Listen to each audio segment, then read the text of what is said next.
자, 오늘은 더 낮은 곳으로 두 번째 시간, 베들레헴 예수, 나사렛 예수라는 제목으로 하나님 말씀을 나누겠습니다. 저희는 지금 더 낮은 곳이라고 하는 어떤 장소에 대한 이야기를 좀 나누고 있습니다. 저는 공간이라는 개념과 장소라는 개념을 조금 나누고 싶습니다. 이게 공간이라고 하는 것은 어떤 위치나 자리임은 분명하지만 거기에는 역사, 의미, 이야기는 존재하지 않는 중립적인 자리를 저는 공간이라고 말하고 싶습니다. 하지만 장소라는 건 다릅니다. 장소는 거기에 이야기가 담겨 있고 거기에 역사가 묻어 있고 거기에 의미가 담겨 있으면 저는 그곳이 장소가 된다고 생각합니다. 우리의 삶의 주변에는 어떠한 장소들이 존재하는데 그 장소가 긍정적일 때도 있고 부정적일 때도 있습니다. 자, 예를 들면 우리가 역사에서 배운 향, 소, 부곡 이런 곳들이 아마 들어보셨을 겁니다. 삼국시대부터 이미 존재했었고요. 조선시대 초기까지 있었던 장소들인데 거기는 대단히 다른 곳과 부정적인 의미를 갖는 장소들이었습니다. 여러분, 거기는요, 사실 노예들이 살거나 천민이 사는 곳이 아닙니다. 그냥 보통의 양인이 사는 곳인데도 불구하고 그 장소가 갖는 의미들 때문에 천민 취급을 했던 장소들이라는 겁니다. 그러니까 이 장소라는 의미는 그 사람을 어떻게 취급하느냐와 연결이 되어 있다. 이것을 의미하는 말입니다. 이스라엘에는 그런 곳이 없었을까요? 있었죠. 그 중에 하나가 갈릴리라고 하는 곳입니다. 갈릴리는 이스라엘의 북쪽에 위치하고 있습니다. 역사적으로 북이스라엘과 관련이 되어 있는 거죠. 이스라엘은 남유다의 정통성이 있다고 생각합니다. 그래서 남유다는 정통성을 가진 곳, 북이스라엘은 정통성이 없는 곳, 그러니까 북쪽 지방에 대해서는 차별을 가했다. 이게 우리가 이해하는 바로 북쪽 갈릴리에 대한 이해입니다. 그것은 북이스라엘이 여로보암 이후에 유사 종교를 만들어서 하나님을 섬겼죠. 하나님을 섬긴다면서 금송아지를 만들었고 일반 제사장으로 제사장을 삼았고 절기를 유사하게 만들므로써 그들이 하나님을 떠났던 역사를 가지고 있기 때문에 그렇습니다. 그래서 이 북이스라엘이 있었던 갈릴리 지역에 대한 차별이 존재하고 있었다라는 것입니다. 그런데 이 지점에서 놀라운 일은 하나님이 그동안 기다렸던 수천 년이나 기다렸던 메시아를 이 갈릴리에 있는 나사렛 동네에 찾아오면서부터 이야기가 시작되고 있다는 겁니다.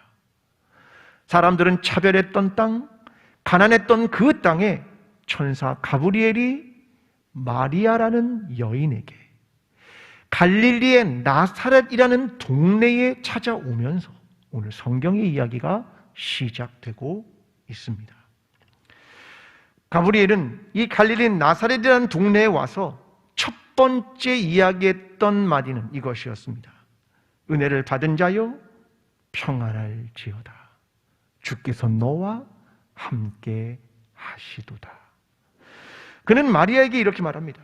마리아여, 무서워 말라. 내가 하나님의 은혜를 입었느니라. 내가 아들을 낳을 것이고 그는 하나님의 아들이라 불림받을 것이고 그가 큰 자가 될 것이고 그가 왕위를 가질 것이며 그의 나라가 무궁하리라. 마리아는 질문합니다. 내가 남자를 알지 못하는데 어떻게 이런 일이 있겠습니까? 그때 천사가 이렇게 말합니다. 지극히 높으신 이의 능력이 너를 덮으실 것이다. 그래서 너는 하나님이 이것을 이룬다라고 하는 사실을 잊어서는 안 된다. 그때 마리아가 대답합니다. 나는 주의 여종이오니 말씀대로 내게 이루어지이다. 이렇게 얘기했다는 것이 오늘 본문 전체의 이야기입니다. 유대인들은 보통 자기의 이름 앞에 지명이라는 걸 담습니다.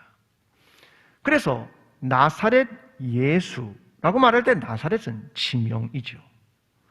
태어난 곳이나 자란 곳의 고향의 지명을 앞에 붙입니다. 여러분, 이런 거 붙이면 어떻습니까? 베들레헴 예수. 왜요? 베들레헴에서 태어나셨거든요. 그러니까 베들레헴 예수라고 붙여도 문제가 안 되죠. 마태복음의 기록은 베들레헴에서 탄생했다라고 분명히 기록을 하고 있다는 이야기입니다. 여러분, 이것을 이전에는 몰랐더라도 마태복음이 기록된 이후에 이걸 알았다면 정정하면 되는 거죠. 베들레헴 예수. 여러분, 이렇게 하는 것이 좋은 이유가 있습니다. 왜냐하면 미가서 5장 2절은 이 베들레헴에서 메시아가 탄생할 것을 예언했거든요. 그러니까 미가서 5장 2절이 이렇거든요. 베들레헴 에브라다야, 너는 유다 족속 중에서 작을지라도 이스라엘을 다스릴 자가 내게서 내게로 나올 것이라. 그의 근본은 상고의 영원에 있느니라. 이 베들레헴은 작은 곳이지만 어디에 위치하냐면 남유다에 위치합니다. 그러니까 유다라는 정통성을 가진 곳에 메시아가 태어난다는 베들레헴, 그곳에 이름을 붙이면 훨씬 좋지 않겠습니까?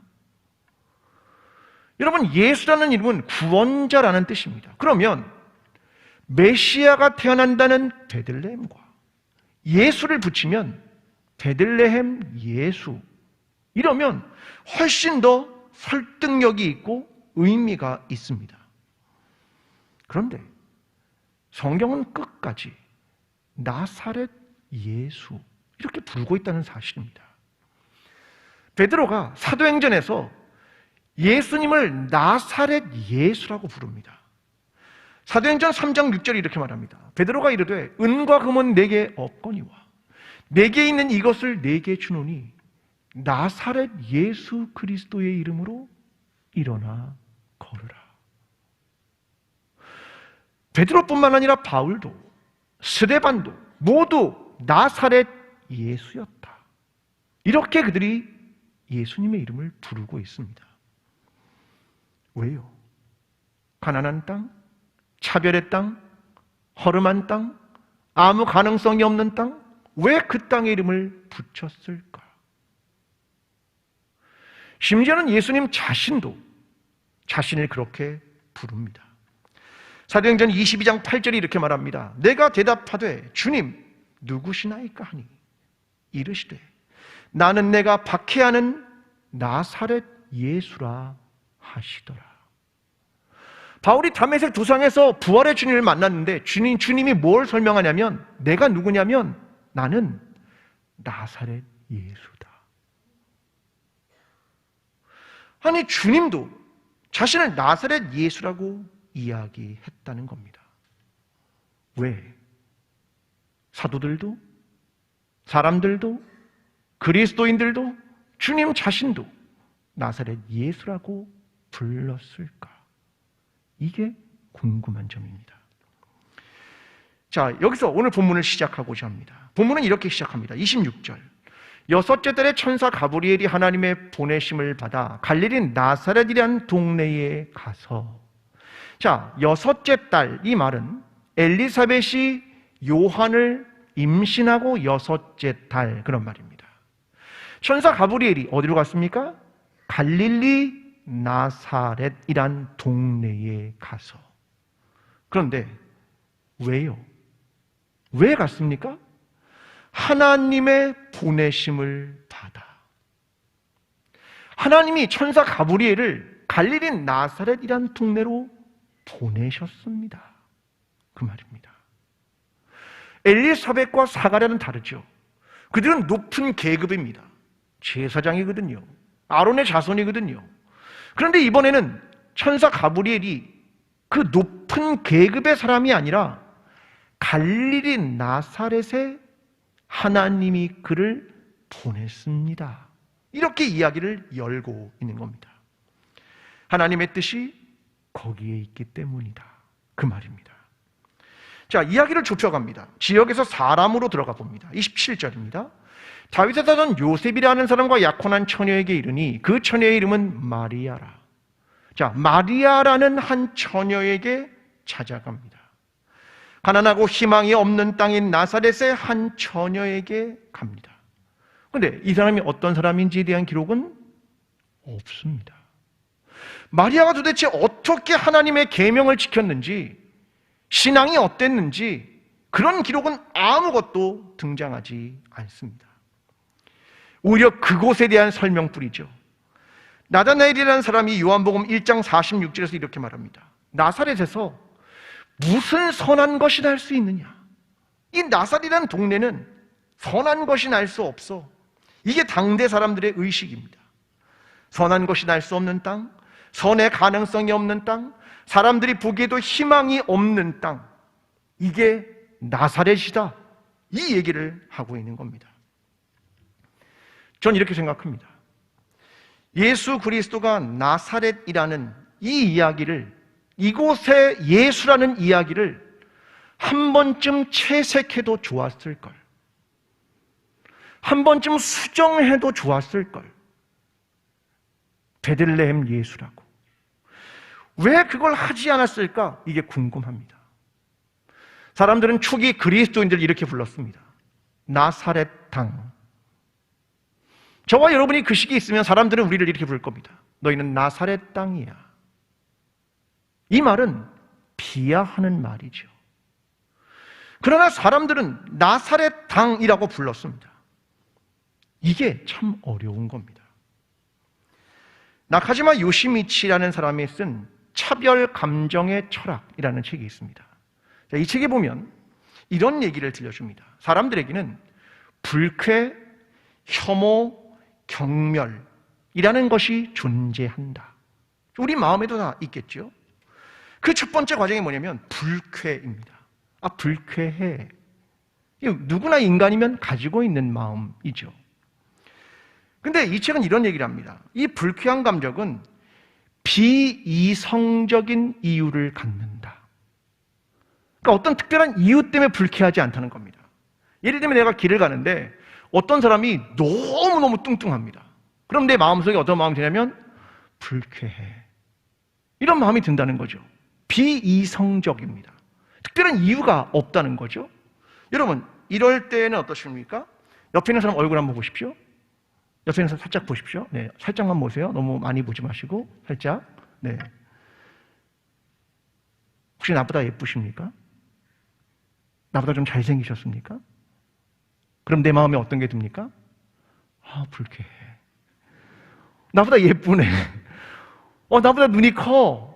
나보다 몸매가 좋네. 그럼 왠지 마음에 불쾌해.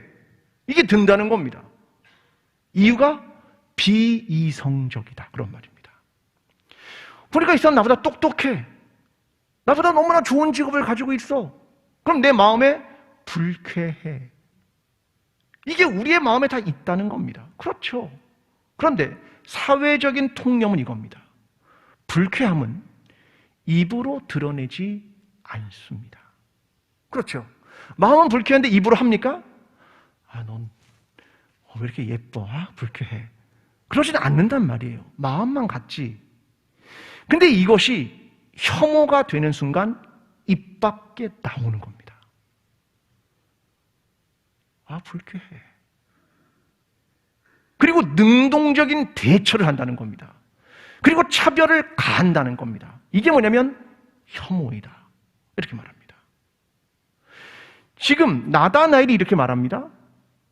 나사렛에서 무슨 선한 것이 나올 수 있느냐? 그 당시 사람들은 나사렛을 그렇게 비하하고 혐오했다는 겁니다. 아주 말을 한 겁니다. 그러면 능동적으로 차별을 했다. 그런 말이죠. 여러분, 우리가 잘 알아야 할 건 있습니다. 최초의 기독교는 화려하거나 지적이거나 뛰어나지 않습니다. 기독교의 처음은 나사렛에서 시작된 겁니다. 가난하고 차별하고 낮은 그 땅, 척박한 그 땅에서 기독교가 출발하기 시작한 겁니다. 여러분, 우리는 우리의 위치를 잊으면 안 된다는 겁니다. 우리가 믿는 예수 그리스도는 누구입니까? 나사렛 예수. 이걸 잊으면 안 된다는 겁니다. 저는 반대로 베들레헴을 한번 생각해 봤습니다. 베들레헴은 누가복음 2장 11절에 이렇게 말합니다. 오늘 다윗의 동네에 너희를 위하여 구주가 나셨으니 곧 그리스도 주시니라. 베들레헴을 부르는 말이 있습니다. 무엇입니까? 다윗의 동네. 베들레헴은 다윗의 동네입니다. 처음부터요? 아니요. 다윗이 태어나고 역사적 인물이 된 이후에. 자, 이 말을 뒤집으면 이런 말입니다. 장소란 사람에 의해서 바뀔 수 있다. 그 말입니다. 장소가 사람을 지배하기도 하지만 사람이 장소를 바꿀 수도 있다. 그걸 말하는 겁니다. 그래서 베들레헴을 다윗의 동네 이렇게 말하는 겁니다. 여러분, 복음이란 이미 갖춰진 곳에서 대단한 곳에서 시작되지 않습니다. 나사렛이란 비천하고 차별받고 무시당하는 장소에서 시작됩니다. 그런데 나사렛이라는 곳이 바뀌게 됩니다. 누구 때문에요? 예수 그리스도 때문에. 차별의 땅이 바뀝니다. 누구 때문에?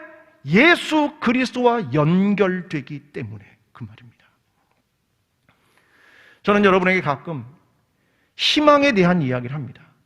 우리 희망이 됩시다. 항상 희망을 매주일 얘기합니다. 생각해 봅니다. 희망은 그냥 다가오는 겁니까? 희망은 그냥 만들어진 기성품입니까? 희망은 내가 제품처럼 구입할 수 있습니까? 아니요.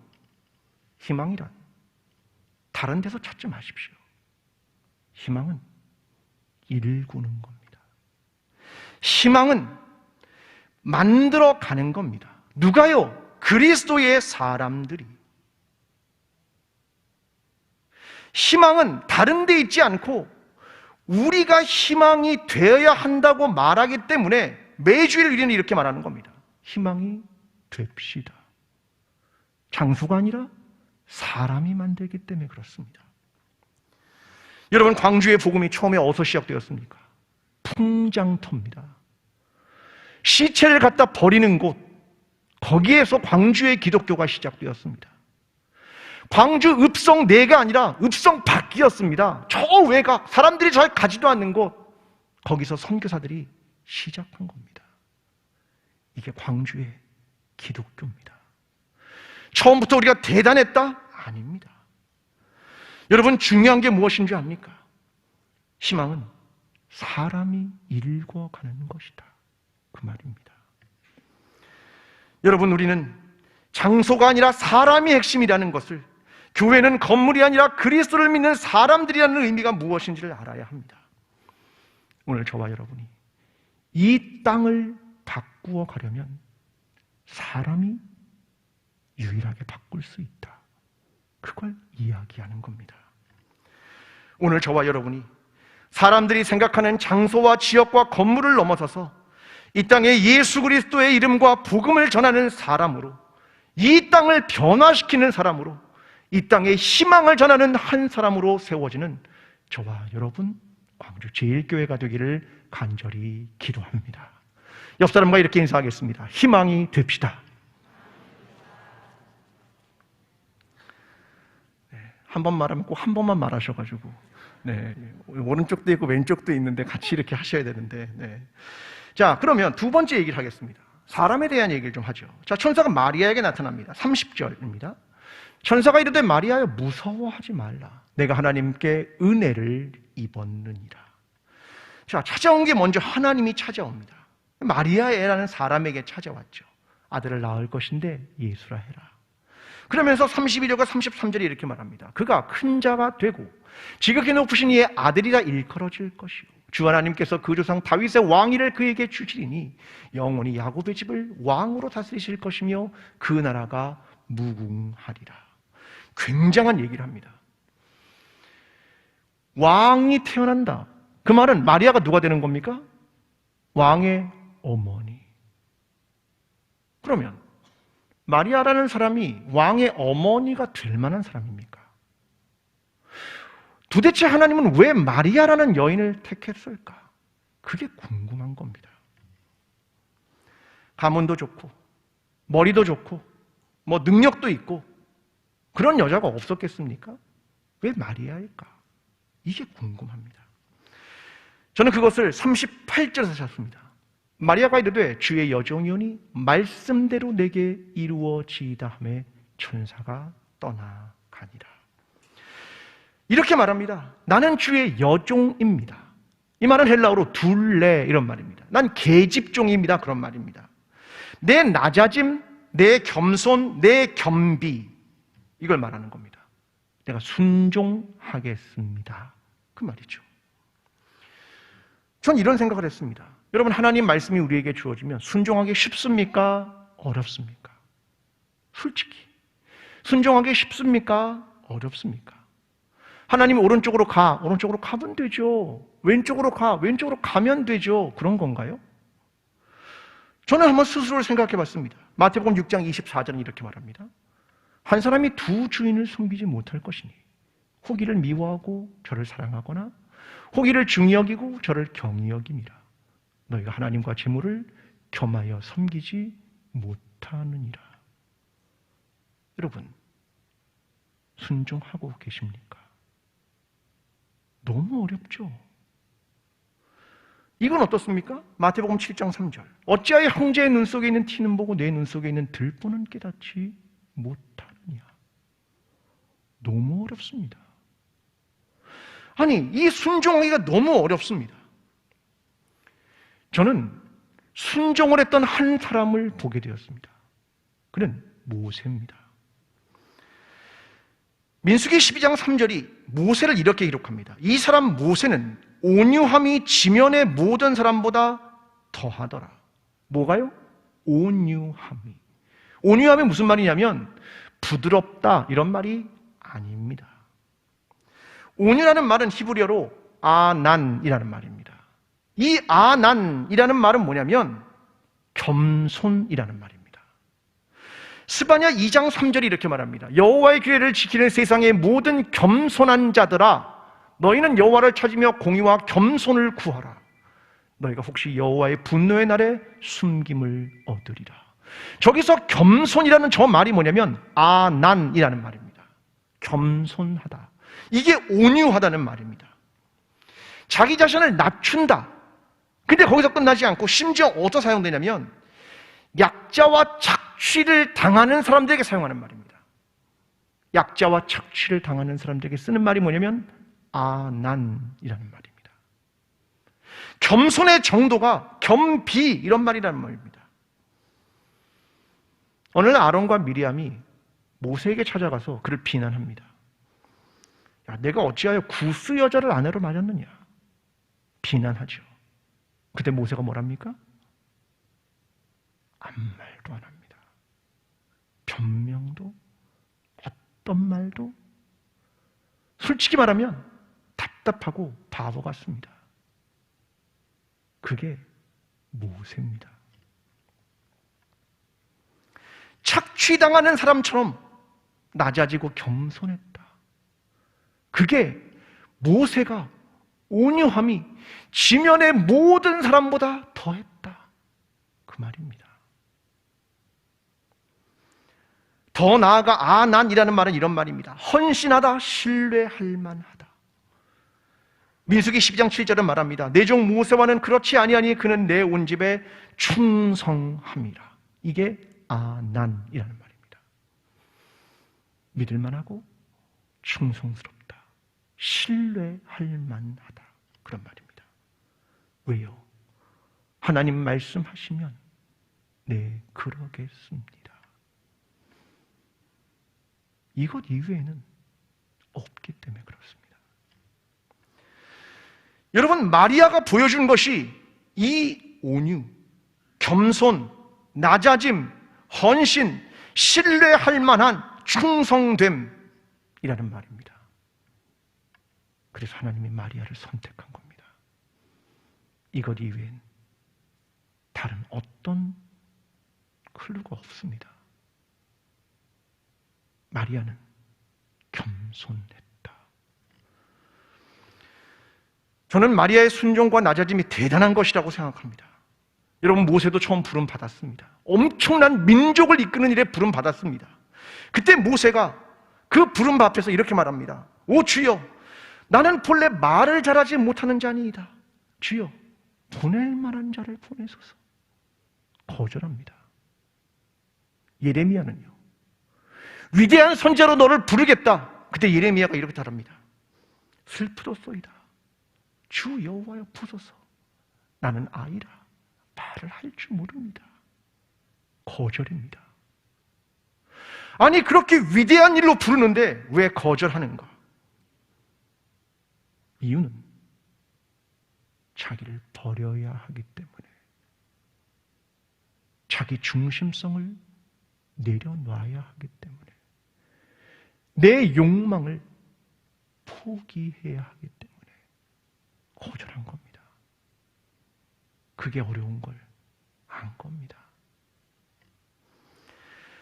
마리아가 대단한 이유는 주의 여종이오니 말씀대로 내게 이루어지이다. 그것이 하나님이 그녀를 선택한 유일한 이유였습니다. 여러분, 예수 그리스도가 저 하늘의 보좌를 버리고 이 땅에 내려옵니다. 겸손하게 낮아짐과 겸비함과 온유함으로 내려온 겁니다. 이 땅의 사람들처럼 죄인의 모습으로 나사렛에 태어났습니다. 나사렛의 예수가 되었고 이름 없는 한 여인의 몸을 통해 이 땅에 오신 겁니다. 자기 자신을 포기합니다. 이게 하나님의 자기 비움이라고 하는, 헬라어로 케노시스 이렇게 말하는 겁니다. 하나님이 자기 자신을 버렸다는 겁니다. 여러분, 우리의 구원이 어떻게 온 줄 압니까?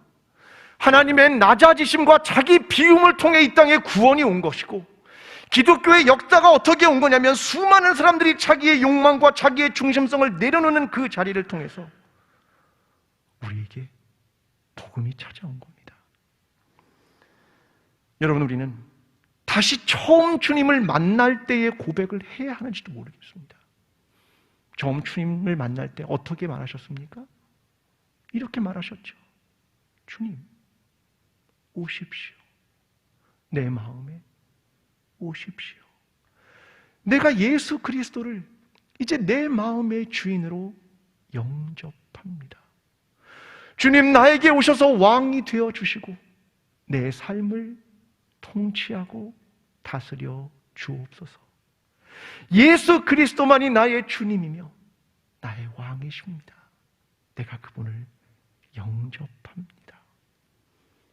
그렇게 고백하지 않으셨습니까? 우리는 다시 낮아짐과 다시 겸손과 다시 겸비함으로 내려가야 하는 겁니다. 내 욕망과 내가 가지고 있는 자기 중심성을 다시 내려놓고 오직 그 낮은 곳에 찾아오신 예수 그리스도만을 나의 주님으로 믿으며 그렇게 살아가게 되는 저와 여러분의 삶이 되기를 간절히 기도합니다. 여러분, 예수 그리스도가 우리 가운데 오셨습니다. 우리는 이런 생각을 하죠. 도대체 나사렛에서 무엇이 가능할까? 그 비천한 곳에서 무엇이 가능할까? 그 마리아라는 아무런 것도 갖지 못한 여인에게 무엇이 일어날까? 성경은 이렇게 말합니다. 지극히 높으신 이의 능력이 너를 덮으리니. 네가 아니라 지극히 높으신 이의 능력이 너를 덮을 것이다.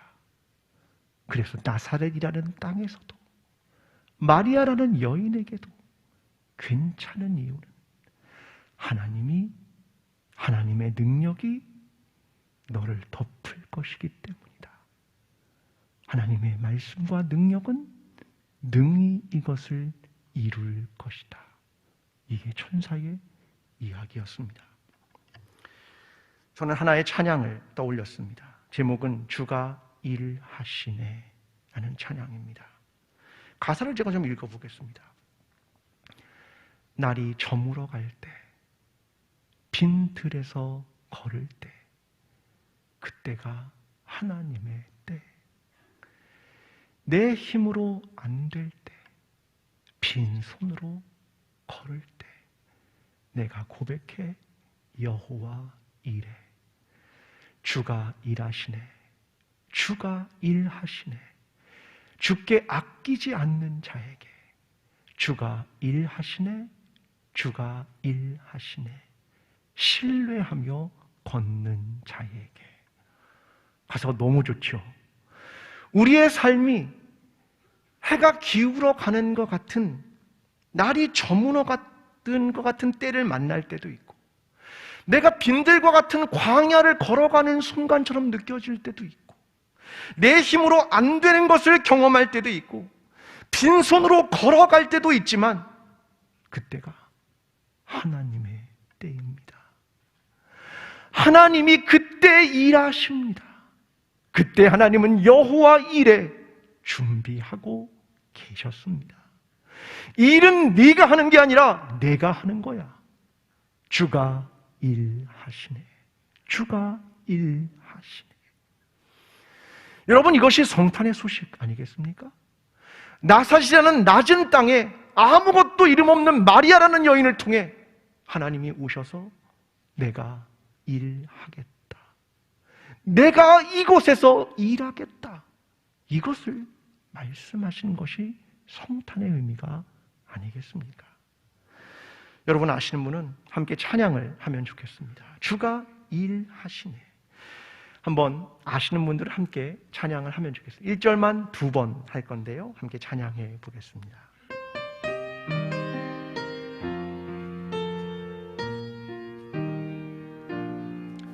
날이 저물어 갈 때, 빈들에서 걸을 때, 그때가 하나님의 때. 내 힘으로 안 될 때, 빈손으로 걸을 때, 내가 고백해 여호와 이래. 주가 일하시네. 주가 일하시네. 주께 끼지 않는 자에게 주가 일하시네. 주가 일하시네. 신뢰하며 걷는 자에게.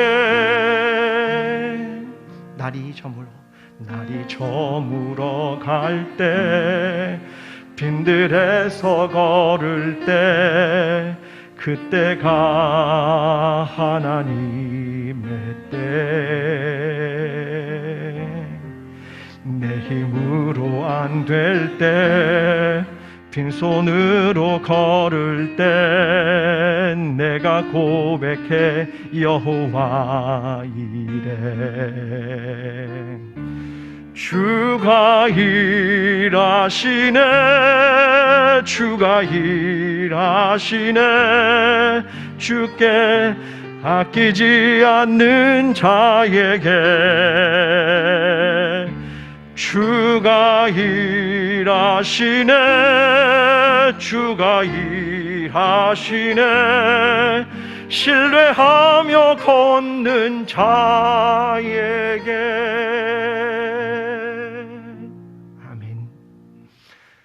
사랑하는 성도 여러분, 우리가 살아가는 땅이 나사렛과 같은 곳일 수도 있고, 우리라는 사람이 마리아처럼 아무것도 가지지 못한 사람일 수도 있지만 절망하지 마십시오. 왜냐하면 주가 그곳에서 일하시기 때문입니다. 여러분, 성탄의 소식은 그걸 말해주기 위한 겁니다. 나사렛에 예수 그리스도가 왔다. 마리아라는 여인에게 예수 그리스도가 왔다.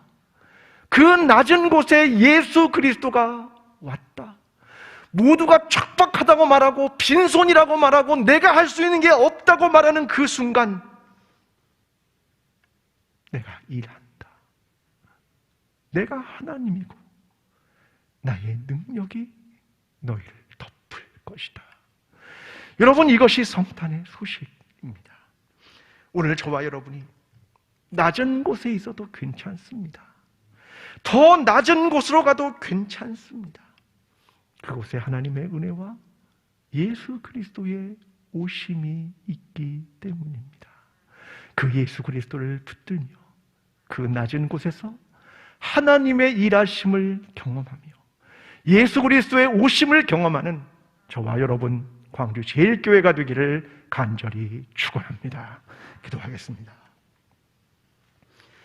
사랑하는 하나님 아버지, 때로는 낮은 곳으로 가는 것이 두렵습니다. 더 낮은 곳으로 내려가는 것이 걱정됩니다.